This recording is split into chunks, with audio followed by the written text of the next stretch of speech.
नमस्कार मित्रांनो, तुम्ही इथे पाहू शकता की आपण एक येथे टेबल बनवलेला आहे.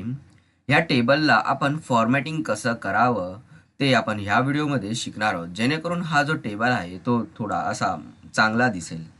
त्याकरिता तुम्ही इथे पाहू शकता की आपण इथे एक टेबल बनवलेला आहे. ह्या टेबलला आता फॉर्मॅटिंग कशी करायची ते आपण पाहूया. तुम्ही इथे पाहू शकता की वरची जी रो आहे ती आपण बोल्ड करू शकतो. अशा प्रकारे आणि कारण की ते सगळे टायटल्स आहेत, serial number, item description, quantity, rate, amount. Okay. आणि खाली टोटल आहे. टोटल हा देखील एक इम्पॉर्टंट पार्ट आहे. त्यामुळे त्याला पण आपण इथे बोल्ड करू शकतो. बोल्डवर क्लिक करून आपण अशा प्रकारे इथे बोल्ड करू शकतो किंवा आपल्याला Ctrl+B टाईप करायचं आहे, जेणेकरून तुम्ही इथे पाहू शकता की आपला टेक्स्ट जो आहे तो इथे बोल्ड होईल. एवढं झालं. त्यानंतर आपण ह्याला कलर देखील करू शकतो. आपण पहिला जो रो आहे त्याला इथे सिलेक्ट करू शकतो आणि आपल्याला हवा असलेला येथे कलर आपण देऊ शकतो. तुम्ही इथे पाहू शकता. मी इथे येलो कलर दिलेला आहे, पिवळा कलर दिलेला आहे. खाली टोटलला देखील आपण त्याचप्रमाणे करू शकतो. आपल्याला हवा असलेला येथे आपण कलर सिलेक्ट करू शकतो. तुम्ही इथे पाहू शकता मी इथे हा भगवा कलर येथे सिलेक्ट केलेला आहे. तुम्ही इथे पाहू शकता. तुमचे जे टेक्स्ट आहे, टेक्स्टला मोस्टली आपण बहुतेक करून आपण येथे कोणत्याही टेक्स्टला येथे कलर करत नाही. पण मी सध्या तुम्हाला दाखवण्यासाठी म्हणजे मी करत नाही, तुम्ही करू शकता तुमच्या टेक्स्टला देखील कलर. त्याकरिता तुम्हाला इथे एक जो पण टेक्स्ट येथे कलर करायचा आहे त्याला इथे तुम्हाला अशा प्रकारे सिलेक्ट करावं लागणार आहे. नंतर येथे टेक्स्ट फॉन्ट कलरवर जाऊन तुम्हाला हवा असलेला इथे फॉन्ट येथे सिलेक्ट करता येईल. मी इथे हा लाल कलर रेड कलरचा फॉन्ट येथे सिलेक्ट केलेला आहे. तुम्ही अशा प्रकारे येथे तुमचा जो लिहिलेला मजकूर आहे त्याचा देखील कलर येथे बदलू शकता. ओके. आता त्याचप्रमाणे तुम्ही इथे पाहू शकता की ही जर तुम्हाला सगळी फॉर्मॅटिंग मी आता कॉपी करून हा टेबल इकडे पेस्ट करतो. तुम्ही इथे पाहू शकता मी टेबल पेस्ट केलेला आहे.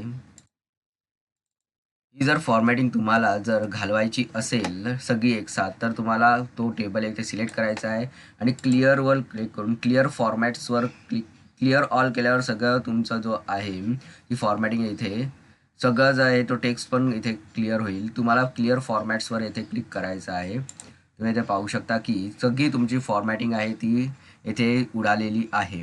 म्हणजे इकडे काय काय होतं तर तुम्ही इकडे सिलेक्ट केलेला हा पूर्ण टेबल होता, तो त्याला तुम्ही असा पूर्णपणे बॉर्डर करू शकत होतात. बॉर्डर केला. नंतर जो टेक्स्ट आहे तो तुम्हाला सेंटरला घेण्यासाठी येथे सेंटर आणि हा सेंटर येथे सिलेक्ट केल्यावर पूर्ण सेंटरला झालं. नंतर हे जे टोटल आहे ते पुन्हा पहिल्यासारखं मर्ज करायला लागणार तुम्हाला. मर्ज करण्यासाठी मी इथे मर्ज अँड सेंटरवर क्लिक केलेलं आहे. तुम्ही इथे पाहू शकता की टोटल इकडे आलेली आहे. त्यानंतर आपण पहिल्याप्रमाणे सगळं काही करू शकतो. अशा प्रकारे मी इथे परत की कलर सिलेक्ट केला, परत बोल्ड सिलेक्ट केलेला आहे. तुम्ही इथे पाहू शकता की मी पुन्हा इथे कलर सिलेक्ट करतो, पुन्हा बोल्ड सिलेक्ट करतो. अशा प्रकारे तुम्ही येथे क्लिअर फॉर्मॅटिंग देखील करू शकता जर तुम्हाला फॉर्मॅटिंग नको असेल तर. आणि दुसरं एक आहे, मी आता तुम्हाला दाखवतो. मी हा टेबल येथे सिलेक्ट केलेला आहे, इकडे पेस्ट केलेला आहे आणि इथे मी तुम्हाला दाखवण्यासाठी दुसरी पद्धत एक मी तुम्हाला इथे दाखवत आहे. क्लिअर फॉर्मॅट्स केलेला आहे. आता मी पुन्हा हा जो टेक्स्ट आहे तो संपूर्ण इथे सिलेक्ट केलेला आहे. एवढं सिलेक्ट केल्यानंतर तुम्ही इथे पाहू शकता फॉर्मॅट ॲज टेबल हे जे ऑप्शन आहे तिकडून देखील तुम्ही इथे एक मला हवा असलेला इथं टेबलचा फॉर्मॅट येथे सिलेक्ट करू शकता. मी सध्या हा फॉर्मॅट इथे सिलेक्ट करत आहे. तुम्ही इथे पाहू शकता मी फॉर्मॅट सिलेक्ट केल्यानंतर तुम्हाला इथे ओकेवर सिलेक्ट तर तुम्ही ऑलरेडी केलेला आहे त्यामुळे इथे आलेलं आहे. जे पण पोर्शन आहे तो सिलेक्टेड आहे. त्यानंतर तुम्हाला इथे ओकेवर क्लिक करायचं आहे. तुम्ही इथे पाहू शकता की येथे तो टेबल तयार झालेला आहे. तुम्ही इथे पाहू शकता. तर मित्रांनो, अशा प्रकारे ह्या व्हिडिओमध्ये आपण टेबल जो आपण एक्सेलमध्ये बनवतो त्याची फॉर्मॅटिंग कशी करायची ते शिकलेलो आहोत. धन्यवाद मित्रांनो हा व्हिडिओ पाहिल्याबद्दल. ह्या व्हिडिओला लाईक, कमेंट आणि शेअर करा. तसेच आपल्या चॅनलला सबस्क्राईब करून बेलच्या चिन्हावर क्लिक करून ऑलवर क्लिक करा, जेणेकरून तुम्हाला अशाच इन्फॉर्मेटिव्ह व्हिडिओजचे अपडेट्स मिळतील. धन्यवाद.